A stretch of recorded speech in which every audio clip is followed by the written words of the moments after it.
பகுத்தறிவு கவிராயர் உடுமலை நாராயண கவி 127வது பிறந்த நாளை முன்னிட்டு அரசு சார்பில் மரியாதை செலுத்தப்பட்டது.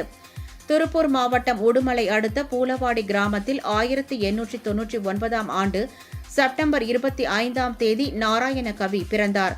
சிறு வயதில் உடுமலை முத்துசாமி கவிராயரிடம் கல்வி கற்ற நாராயண கவி பின்னர் சங்கரதாஸ் சுவாமிகளிடம் நாடக உருவாக்க பயிற்சி பெற்றார். இதனைத் தொடர்ந்து மதுரை சென்று நாடகத்துறையில் ஈடுபட்டார்.